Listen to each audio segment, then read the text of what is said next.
So guys, Nigerians have risen against Tinubu. They have risen against this current administration because of the suffering of the Nigerian people. You have to watch this video. Take a look at this. A liter of fuel, and I can tell you this morning that the prices are marching upwards. This is a man who promised palliatives. They got $800 million in further loans from the Bretton Woods and the World Bank, which they are now sharing among themselves. We all know that the National Assembly is cornering 70 billion of that amount for itself. 35 billion naira is going to the National Judicial Council.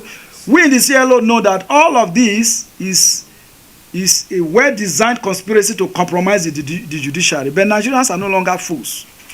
Yes, Nigerians are not fools. They can't just keep deceiving us all the time. So what's the next step? We must now all get our loins to prepare to engage these politicians. They are not politicians, because I also know that politicians are people who are a group of leaders who have the interests of their people at heart. Yes, the time for fear is over. It is time to call these our politicians to order. How long are we going to tolerate this direct assault on our livelihood? This is an existential issue. It's about life and death, an existential issue. So if you do not rise up, whether you're a lawyer, a medical doctor, a journalist, whatever profession that you find yourself, if you do not say that enough is enough, I can tell you, oppressors do not give up. The only language oppressors understand is a stronger force of resistance. So guys, let me allow you watch this video. You will get to know that Nigerians are not happy, and at the moment they are ready for anything. I tell you, Nigerians are ready for anything. Just watch this video and let me know what you think in the comment section below. CLO wants Tinubu. Gentlemen of the press, on behalf of the board and members of the Civil Liberties Organization, CLO, welcome you to this press conference. We are all witnesses to how Nigeria, our very dear country, which holds so much promises, as a global leader at independence on October 1, 1960, has been destroyed by successive leaders. The founding fathers of Nigeria from the north and south had great dreams, and they patriotically laid good foundation for a great country. The military forcefully took over power through a number of coups d'etats and began the process of the neutralization of Nigeria. Through determination and spilling of the blood of innocent citizens, the civil societies, the media, and other patriotic Nigerians were able to chase the military out of power, culminating in the historic return to civilian rule in 1999. However, within 24 years between then and now, the political class parading themselves as civilian leaders have brought the country to her knees through massive corruption and stealing of our common patrimony. Nigeria is now officially rated as the poverty capital of the world, one of the most corrupt countries, a safe haven for bandits and terrorists, a country with so much oil and gas resources but imports few, 4 moribund and dead refineries that got billions of dollars in turnaround maintenance, which is a conduit pipe for stealing public funds by every new government. Nigeria is now a comfortable environment and destination for all manners of criminal enterprise to thrive. The implication of poor and inept management of the country is supported by the recent report by the Debt Management Office, which disclosed that Nigeria's total foreign debt for the period ending March 31st, 2023, just recently, has risen to 49.85 trillion naira. That's approximately $108.30 billion, from 46.26 trillion naira as at December 21st, 2022. Amidst these humiliating setbacks, the civilian rulers of Nigeria have perfected the act of impunity, where they regard the military-imposed constitution as a mere document that can only be obeyed by the poor. The CLO is appalled by the recent development in the country, where in June, a former governor of Delta State, indicted for corruption, led Governor Seyi Makinde of Oyo State and former Governor Nyesom Wike of Rivers State to visit President Bola Ahmed Tinubu in Aso Rock presidential villa. Ibori, a member of the People's Democratic Party, was in office when Tinubu was governor of Lagos State between 1999 and 2007. And on July 12, former Governor Lucky Igbeneghu of Edo State, who was also indicted for corruption but took advantage of a plea bargain to escape jail, was among more than 20 former governors, including Ibori, who visited Tinubu at the presidential villa. Apart from the few good ones among them, many of these governors who hid under an amorphous nom de guerre class of 99 were notorious for setting the template for the massive corruption in the country by fleecing their states and stashing the looted funds in foreign bank accounts. While briefing journalists on behalf of the class of 99, Igbeneghu has said the visit was to assure Mr. Tinubu of their support and cooperation. According to him, we met the president as a colleague governor that laid the foundation of the current democracy in Nigeria in 1999, which has continued to be strengthened up to today. Igbeneghu claimed that they went to congratulate Tinubu on his election and to thank him for appointing one of them, George Akume, as the secretary to the government of the Federation. He further claimed that they spoke about security, electricity supply to Nigerians, which they said were key factors in the development of any economy, with Mr. Tinubu assuring them of the administration's preparedness to tackle the issues headlong.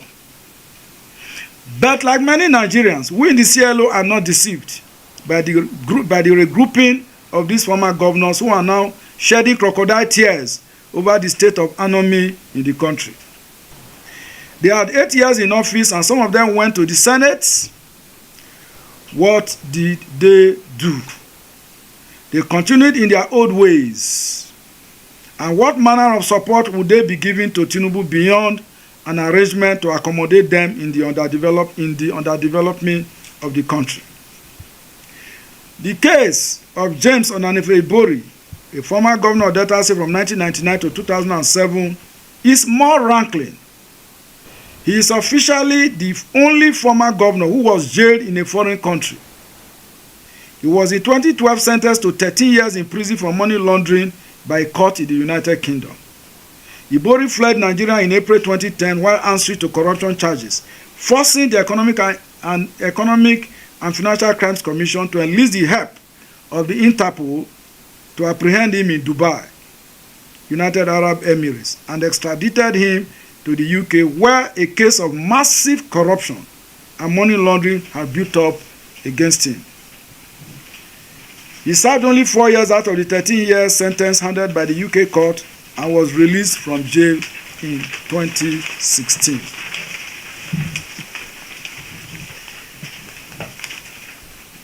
A very powerful politician, Ibori is said to have stolen more than $78.5 million of Delta State public funds and partly funded the election of the late Umar Yar'Adua as president of Nigeria in 2007.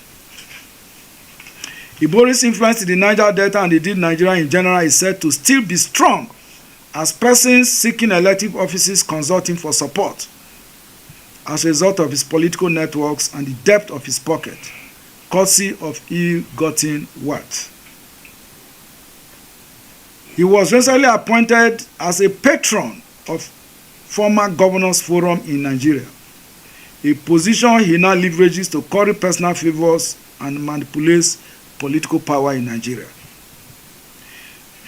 The CLO is urging Nigerians to keep vigil over our hard-won democracy, as the regular visits and hobnobbing of the former governors and corrupt politicians with Tinubu at the seat of power is a clear and present danger to efforts to rebuild our battered country.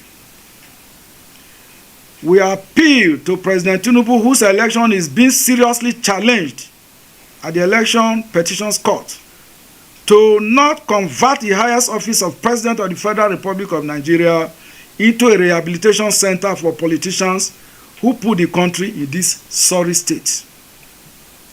Indeed, most Nigerians would question the propriety of President Tinubu parading Ibori and other criminal politicians as good men at the highest seat of power in the country.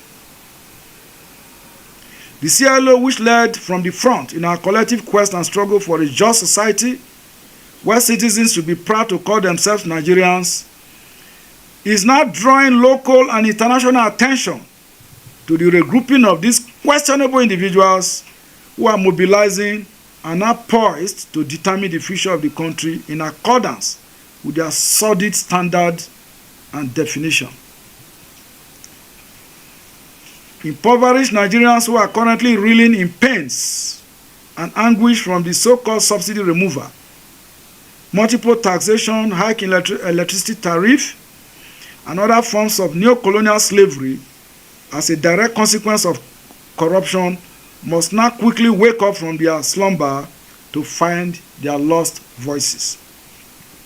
Collectively, Nigerians say no to blood-sucking groups of vampires who have left our wealthy country in ruins and transformed it into a vast killing field of innocent citizens.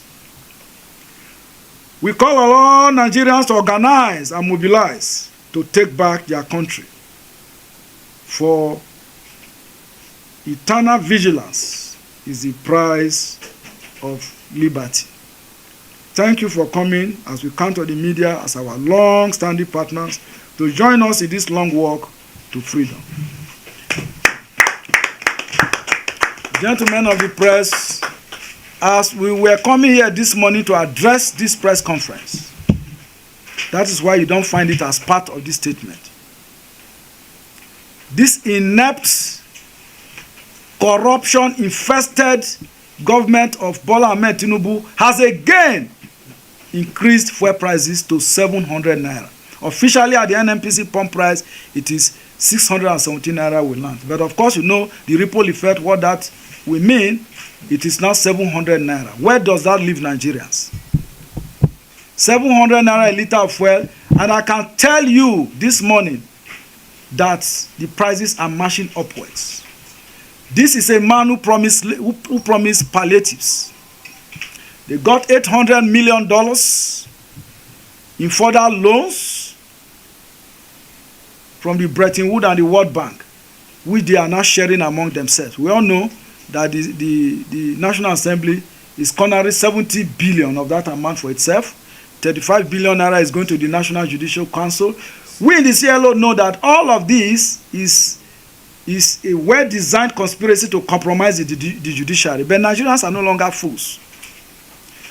We must now all get our loins to prepare to engage these politicians. They are not politicians, because I also know that politicians are people who are a group of leaders who have the interests of their people at heart.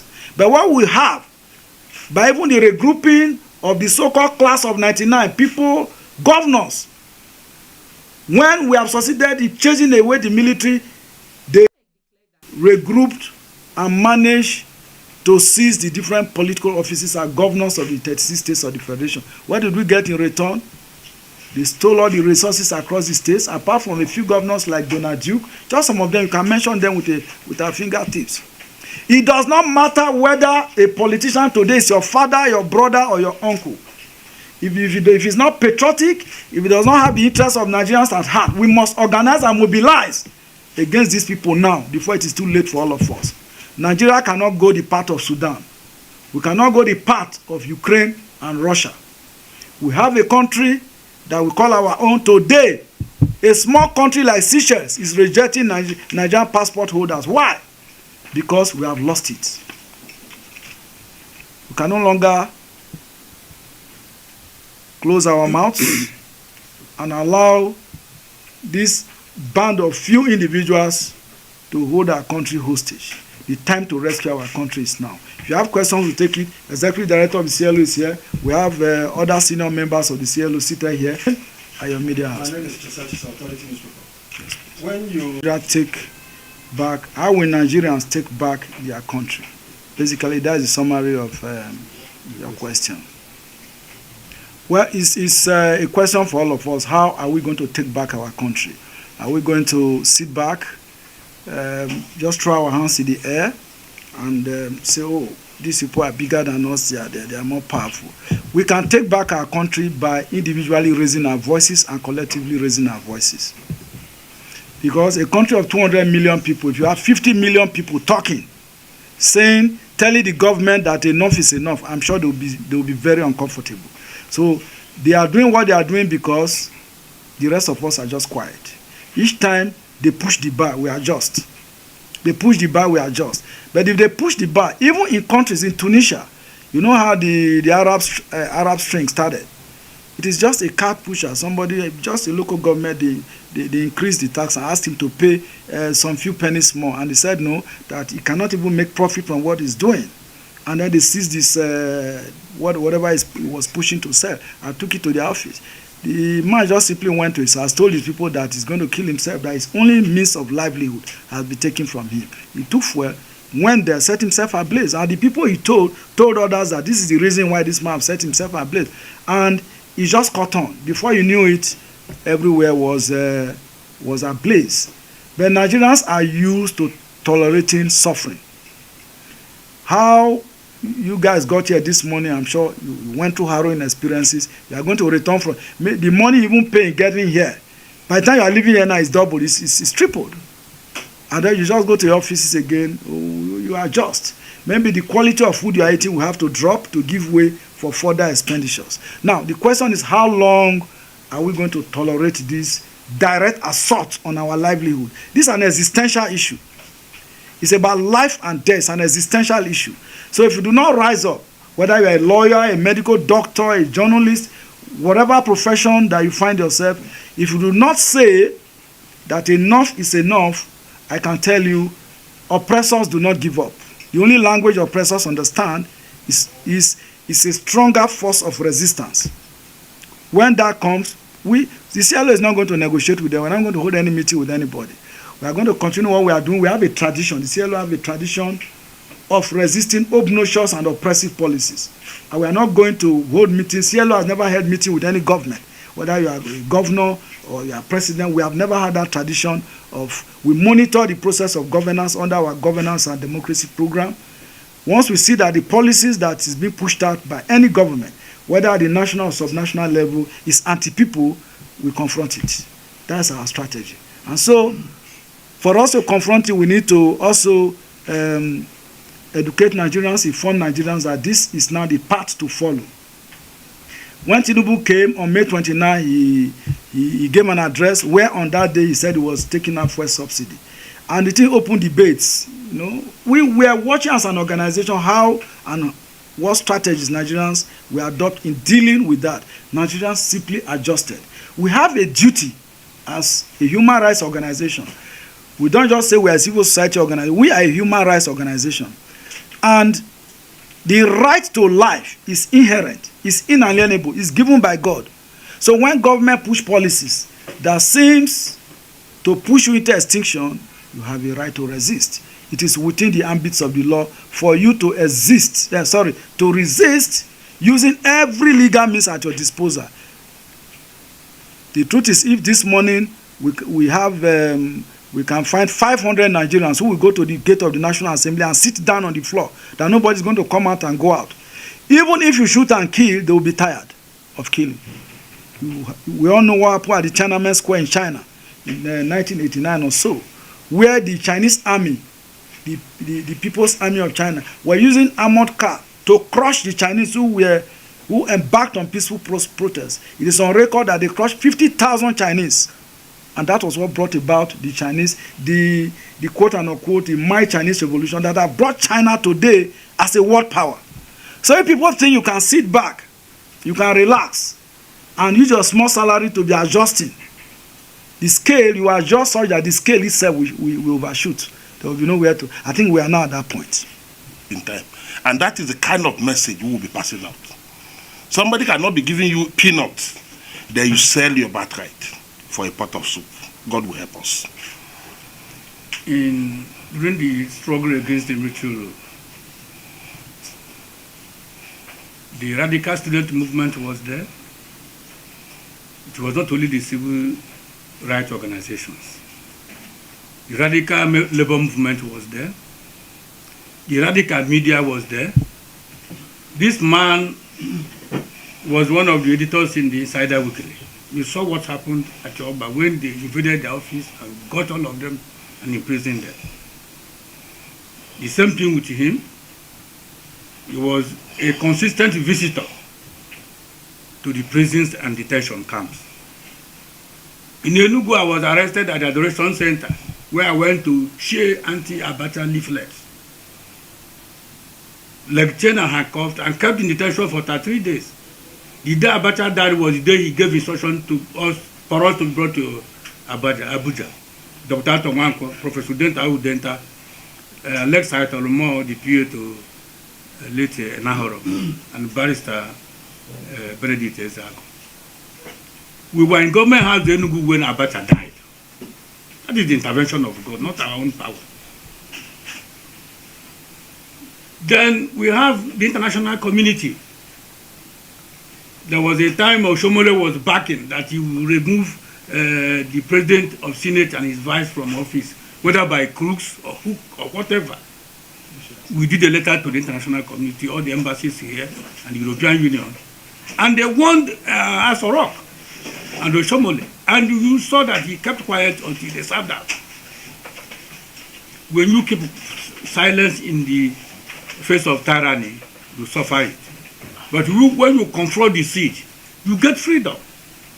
So there's nothing that will stop us from engaging this class of Nigerians. So tell them, look, we have no society to live. If we don't do something now, we are in trouble. That was how Fidel Castro at the age of 26 years, a lawyer too, organized the civil people, students, workers, artisans, and people in Cuba in 1953, and said, I have fought these people from the lowest to the highest court in Cuba, when Batista Fulgencio was enthroned by imperialism to govern Cuba, and said, we don't have a faith in this country. Students were selling their shoes, selling their books. Everybody was contributing to the struggle until 60 years in 1959, when Cuba took over Havana. Castro took over Havana, and they formed the government, and he has been there till he passed off. So if you keep quiet, these people think that the society belongs to them. Some of us can no longer put food on the table for our families. Our children can no longer go to school. There are no hospitals, but they fly overseas to be treated overseas over there when our people are dying. So we can no longer keep quiet. We will organize all edges of struggle to confront these people and tell them that Nigeria does not belong to anybody but to all of us. Thank you. And other downstream industry will also fall out from there. How much do we need to fix some of our epileptic system to earn the confidence of Dunlops and others that have left this country out of lack of confidence? So if you are pumping so much money to individuals, and I want to tell you that each time government tells you or they advise that give people cash, there are people always waiting. People always waiting to use fictitious name to collect those money. Those money, I will assure you, will not get to 20% of Nigerians. So if they have that kind of money, let them fix Ajakuta. Ajakuta will give people job. Let them also fix some of the things that have made a lot of companies to leave Nigeria for other countries. That way, you will be creating more jobs and empowering people the real way. Okay. Practices.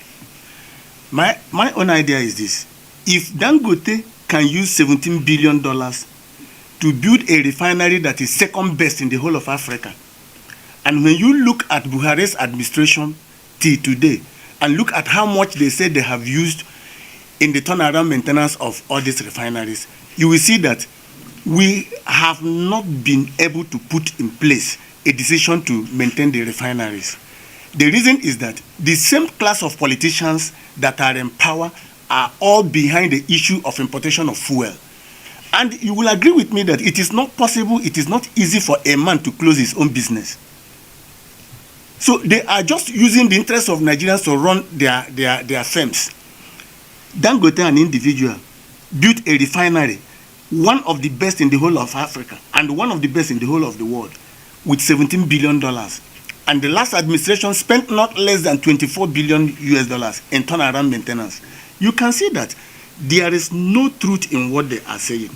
And if Tinubu is telling you that he is now a saint, he wants to rebuild Nigeria, he is part and parcel of the government from 2015. The government, I want to tell Nigerians that the 2015 administration of Buhari has not ended. Buhari just went home and replaced himself with another figure in their class. The administration is still there running. Because if the administration is not running, I think what a good president should have done would have been to come up with a good measure, at least to say, Nigerians, you can go to sleep. Telling us 8,000 naira. We are all Nigerians. We know the cost of living in Nigeria. 8,000 naira in 6 months, they say they are going to pay. It's 48,000. No. So just tell me, let us be true to ourselves. What can 48,000 naira do to a family or to an individual who doesn't have a wife in a week? Not to talk of in 6 months. So all these things are diversionary policies that cannot help Nigerians. They are just doing it, playing on the intelligence of Nigerians, because people are keeping quiet. Like our statement says, vigilance must be applied. If we are moving forward, we must be vigilant. And CLO, we are now standing, asking Nigerians to come and join us, because we don't have any other place to call our country than Nigeria. We can't run to any other place. And if anybody is thinking that maybe what has been happening will continue to happen now, I want to advise the person that the person is dreaming, the person is sleeping. Let the person try and wake up, because it can be business as usual. Right. Thank you. So guys, you have seen that Nigerians are not happy with this present administration. Honestly, they've brought nothing to the table for the Nigerian people. They have no idea on how to rescue Nigerians, failing condition. And that is why this group is coming up to call on Nigerians to arise and resist this political class who are not even feeling for the masses. Let me know what you think in the comment section below. Thank you.